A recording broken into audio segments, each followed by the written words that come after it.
السلام علیکم ورحمۃ اللہ وبرکاتہ۔ میں ہوں آپ کا دوست، آپ کا بھائی یاسر ملوک۔ اللہ سے امید کرتا ہوں کہ آپ سب خوش ہوں گے، صحت مند ہوں گے۔ اللہ جل جلالہ آپ سب کو خوش اور صحت مند رکھے، اور اللہ جل جلالہ آپ سب کو اپنے حفظ و امان میں رکھے، اور اللہ جل جلالہ آپ کی ساری شرعی حاجات اور جائز خواہشات اپنے غیب کے خزانہ سے پورا فرمائے۔ میرے بھائیو، آج ہماری حدیث فضائل شب قدر میں سے ہے، فصل نمبر 3 آج شروع ہوگی انشاءاللہ، پہلی حدیث، تو اس میں سے انشاءاللہ آج ہم پڑھیں گے۔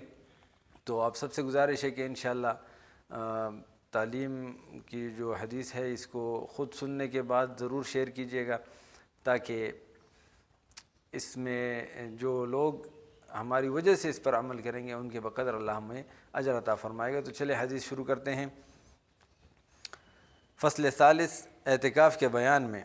اعتکاف کہتے ہیں مسجد میں اعتکاف کی نیت کر کے ٹھہرنے کو۔ حنفیہ کے نزدیک اس کی 3 قسمیں ہیں۔ ایک واجب جو منت اور نظر کی وجہ سے ہو، جیسے کہ یہ کہے کہ اگر میرا فلاں کام ہو گیا تو اتنے دنوں کا اعتکاف کروں گا، یا بغیر کسی کام پر موقوف کرنے کے یوں ہی کہہ لے کہ میں نے اتنے دنوں کا اعتکاف اپنے اوپر لازم کر لیا، یہ واجب ہوتا ہے، اور جتنے دنوں کی نیت کی ہے اس کا پورا کرنا ضروری ہے۔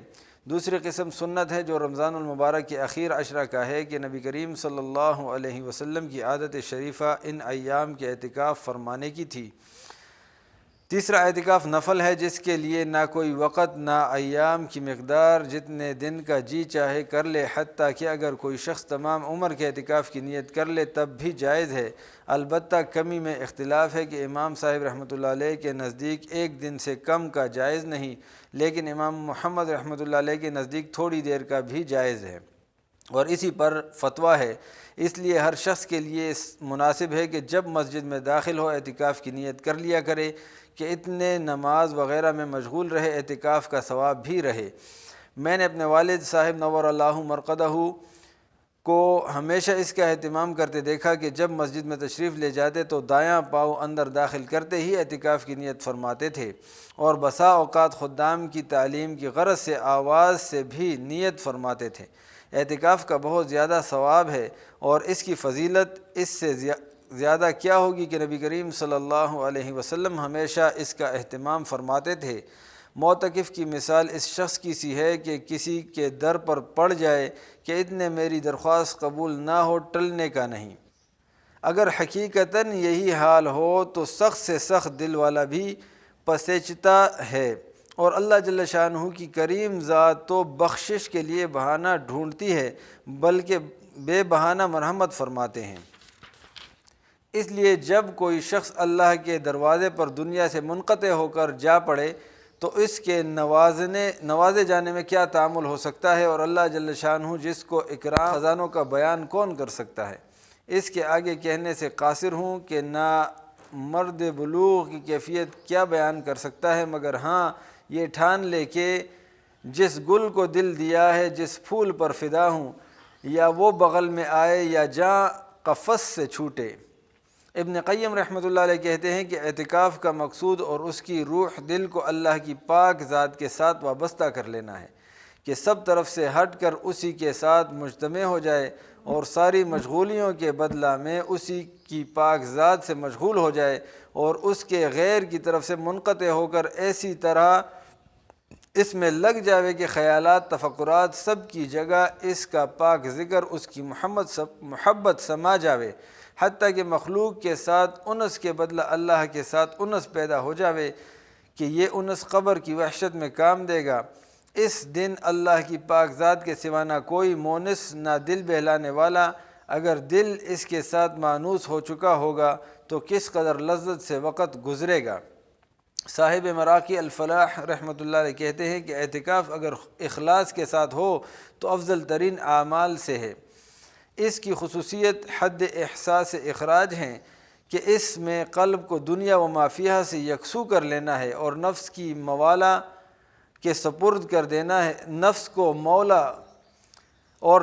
مولا کے سپرد کر دینا، اور آقا کی چوکھٹ پر پڑ جانا ہے۔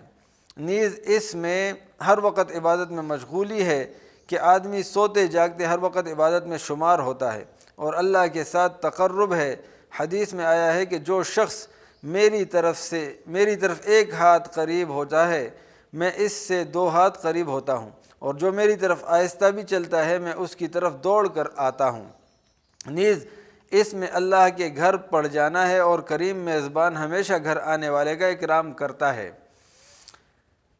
نیز اللہ کے قلعہ میں محفوظ ہوتا ہے کہ دشمن کی رسائی وہاں تک نہیں، وغیرہ وغیرہ بہت سے فضائل اور خواص اس اہم عبادت کے ہیں۔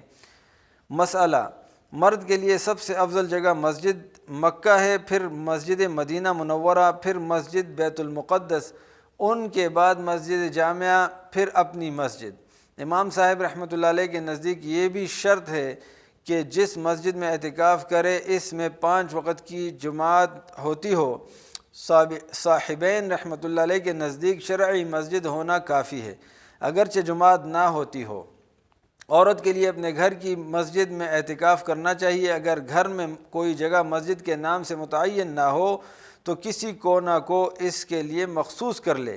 عورتوں کے لیے اعتکاف بنسبت مردوں کے زیادہ سہل ہے کہ گھر میں بیٹھے بیٹھے کاروبار بھی گھر کی لڑکیوں وغیرہ سے لیتی رہیں اور مفت کا ثواب بھی حاصل کرتی رہیں، مگر اس کے باوجود عورتیں اس سنت سے گویا بالکل ہی محروم رہتی ہیں۔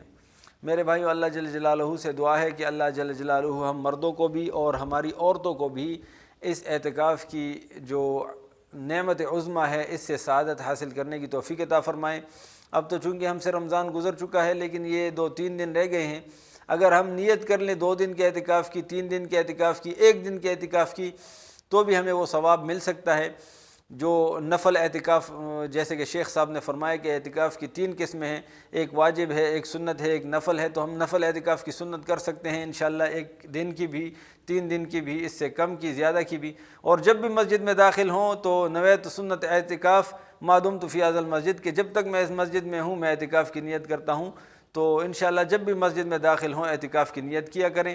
اللہ جل جلالہ سے دعا ہے کہ اللہ جل جلالہ مجھے، آپ کو اور سارے دنیا کے سارے مسلمانوں کو ان تمام احادیث پر عمل کرنے کی توفیق عطا فرمائیں۔